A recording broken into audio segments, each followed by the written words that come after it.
এমন একটা লিকুইড আমি বানিয়ে দেখাবো বন্ধুরা, যেই লিকুইডের মাধ্যমে ফ্রিজে যে কোনো অবস্থায় যতই মাছ রাখো না কেন বা যতই নোংরা থাকুক না কেন তবু ফ্রিজে গন্ধ বেরোবে না, আর ফ্রিজে দাগ পড়বে না, ফ্রিজে গ্লেজ থাকবে।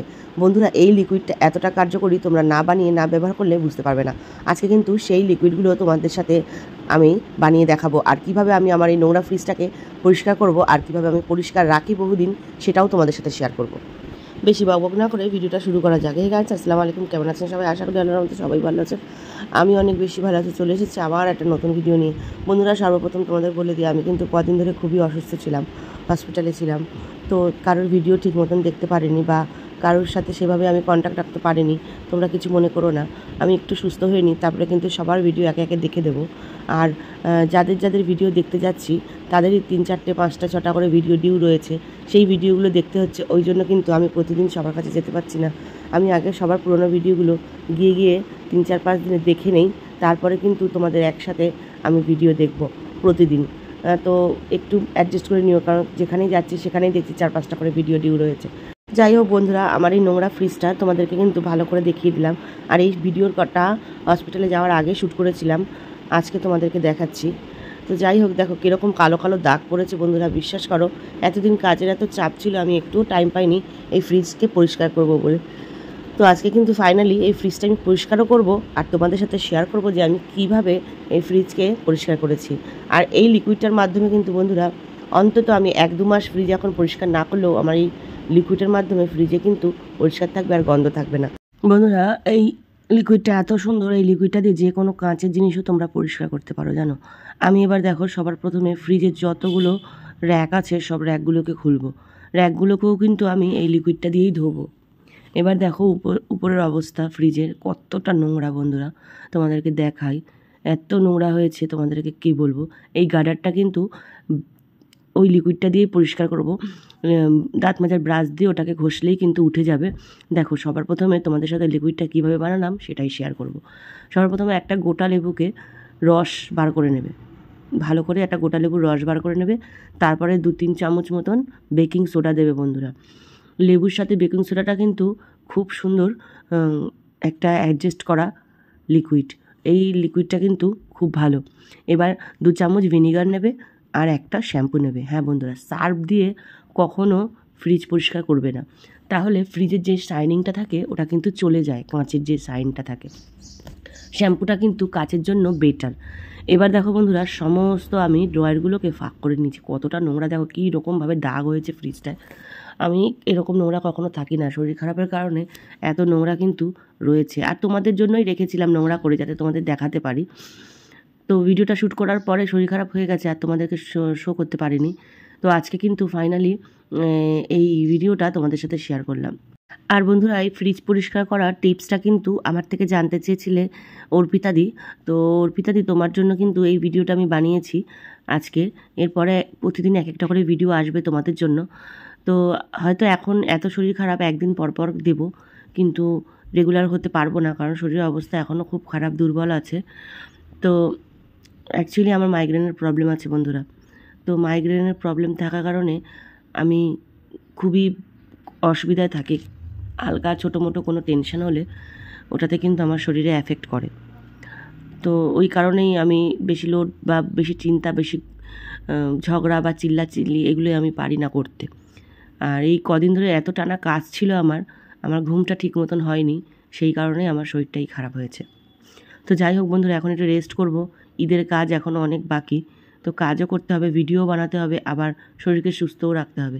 তাই জন্য 1-2 দিন পরে এখন ভিডিও দেবো। ঈদের পর থেকে কিন্তু আবার কন্টিনিউ করব। শরীরটা খুবই খারাপ, তো তোমরা একটু পাশে থেকো বন্ধুরা। যারা যারা আমাকে রেগুলার ফলো করো তারা একটু পাশে থেকো।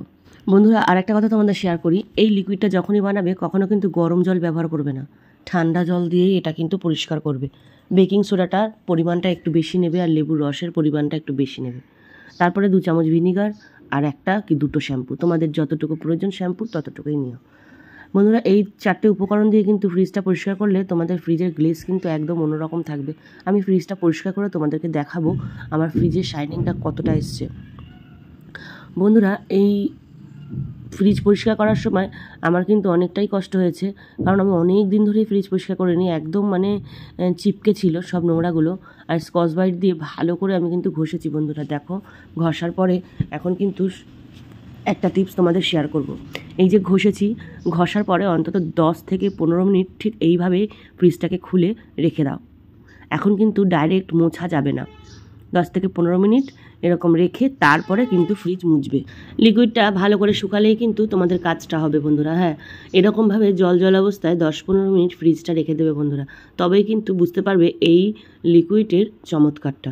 হ্যাঁ, এরপরে একটা খসখসা কাপড় নেবে, নরম কাপড় যেন না হয়, খসখসা টাওয়াল বা খসখসা গামছা বা খসখসা কিছু নেবে, যেটা একটু খসখস টাইপের থাকবে কাপড়। ওই খসখসা জিনিস দিয়ে কিন্তু ফ্রিজটাকে মুছতে হবে বন্ধুরা। এবার তোমাদেরকে ফাইনাল দেখাই যে কতটা চকচক করছে। বিশ্বাস করো বন্ধুরা, এত চকচক করছিল আমার বারবার কিন্তু ফ্রিজ খুলে পানি খেতে ইচ্ছা করছিল। তো এবার দেখো ফ্রিজের গার্ডারটাও তোমাদেরকে দেখাবো। গার্ডারটা কিন্তু আমি ব্রাশ দিয়ে, মানে দাঁত মাজার ব্রাশ যে ছিল আমার ওই পুরনো দাঁত মাজার ব্রাশ দিয়ে কিন্তু এই যে এই গার্ডারটাকে ঘষে আমি ধুয়েছিলাম। তা ওইটা আমার ভিডিওটা স্কিপ করা হয়ে গেছিলো, ভিডিওটা শ্যুট করতে গেছি হয়নি, পাচ্ছি না খুঁজে ভিডিওটা কোথায়, তোমাদেরকে আমি মুখেই বলে দিচ্ছি। ওই যে দাঁত মাজার ব্রাশ দিয়ে লিকুইড দিয়ে এগুলো কিন্তু আমি খুব ভালো করে ঘষেছিলাম বন্ধুরা। দেখো কত সুন্দর পরিষ্কার হয়েছে। তোমরাও কিন্তু তোমাদের বাড়ির ফ্রিজটা এইভাবে পরিষ্কার করে নিতে পারো বন্ধুরা। তোমাদের সাথে এবার আমি শেয়ার করি ফ্রিজটাকে গুছিয়ে নেওয়ার পরে ফ্রিজটা কিন্তু তোমাদের সাথে শেয়ার করব। এবার দেখো চলে এসেছি ভিডিওর শেষ পর্যায়ে। তোমাদের সাথে স্টোরেজগুলো শেয়ার করি। প্রথমেই আমি ডিপ ফ্রিজে বক্সে করে কিছু মাংস রেখেছিলাম। এরপরে দেখো ফলের ট্রেটা। এরপরে দেখো বন্ধুরা, এর মধ্যে আমি কিন্তু খুব সুন্দর 3খানা ফ্লোর ম্যাট আমি লাগিয়েছি, মানে ফ্রিজ ম্যাট, সরি। এই ফ্রিজ ম্যাটগুলো আমি কিন্তু অনলাইন কিনেছি মিশো থেকে, আর এটার সাথে খুব সুন্দর একটা কভার দিয়েছে ফ্রিজের উপরের, আর তার সাথে ফ্রিজে ধরার একটা হ্যান্ডেলও দিয়েছে। মিশো থেকে এই কভারটা আমি কিনেছিলাম। এটা তোমাদেরকে বলছি 115 টাকা মতন নিয়েছে, আর খুব সুন্দর ম্যাট।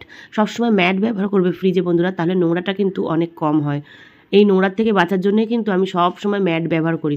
ম্যাট থাকলে ফ্রিজের গ্লেজটা কিন্তু আলাদা রকম হয়। এবার তোমরা বলো ফ্রিজটা আমার কেমন লাগছে। আর তোমাদের সাথে একটা টিপস শেয়ার করি। এই যে ফ্রিজের চাবিটা আমাদের কিন্তু এখানে ওখানে হারিয়ে যায় বন্ধুরা, তো যাতে হারিয়ে না যায় তার জন্য কিন্তু এই যে যেখানে ফ্রিজ আমরা লক করি ঠিক ওই জায়গাটায় কিন্তু আমরা ঝুলিয়ে রেখে দিতে পারি। ফ্রিজের বাইরেটাও দেখো বন্ধুরা আমি পরিষ্কার করেছি। ফ্রিজের বাইরেটাকেও কিন্তু আমি ঘষে সুন্দর করে আমি পরিষ্কার করেছি। এখানে কিন্তু আমি টিনের তারটা ব্যবহার করিনি, এটা একটা কাপড় দিয়েই বাইরে পরিষ্কার করেছি। বাইরের এই ডোরটা কিন্তু সবসময় বাইরে থাকে, তার কারণে কিন্তু এটাতে স্ক্র্যাচ পড়লে পুরো খারাপ দেখাবে, তাই সফট কাপড় দিয়ে লিকুইডটা দিয়ে এটা কিন্তু পরিষ্কার করে নেবেন বন্ধুরা। ভিডিওটা ভালো লাগলে একটা লাইক কমেন্ট করে আমার পাশে থাকবেন, আর চ্যানেলটাকে সাবস্ক্রাইব করতে ভুলবেন না। আল্লাহ হাফিজ।